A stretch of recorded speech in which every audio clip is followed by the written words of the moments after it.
In recent days, I've come across a lot of stories that as soon as you read the headline, you're like, oh my God, Trump is absolutely done.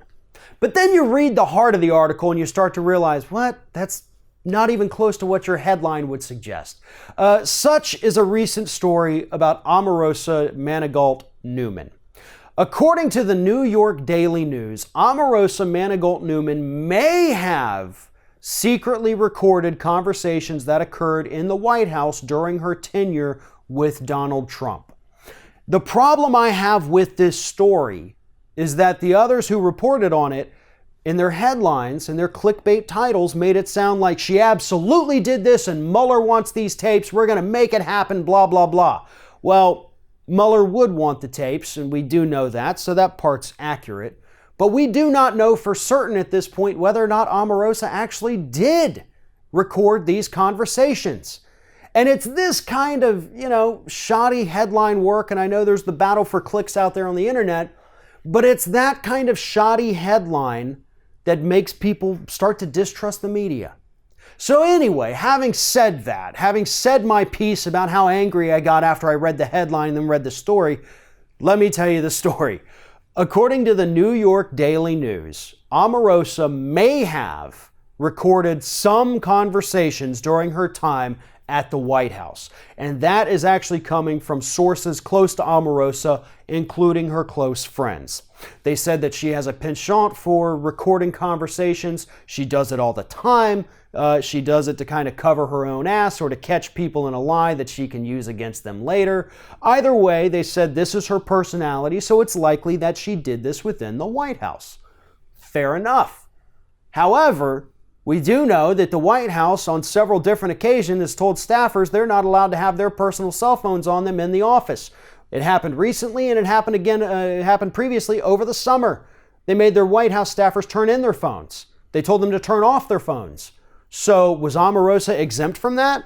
Or was she a higher level and didn't have to comply with it? Or did she just choose to break the rules and bring her phone in anyway and then possibly maybe record a conversation based on this shoddy reporting? We don't know. But again, as I pointed out, if she did record these conversations, this is absolutely something that Robert Mueller would want to know about.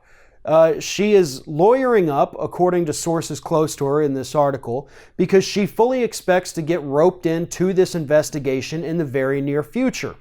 And if she is wanting to turn on Trump, which she had already suggested after she got fired and escorted off the White House property by the Secret Service, that she would tell all in an upcoming book or whatever, and she kind of got upstaged a little bit by Michael Wolff's Fire and Fury, but she still thinks she's going to go public and tell everybody what happened because Omarosa really desperately wants to be famous and relevant, and that was something that was obvious from her first stint on The Apprentice many years ago. But if she has information that could help Mueller in his investigation, we'll welcome that. As for everything else about this story, it is kind of hard to believe. At this point, I'm getting tired of the sources say, the sources this and this and this, without any real evidence.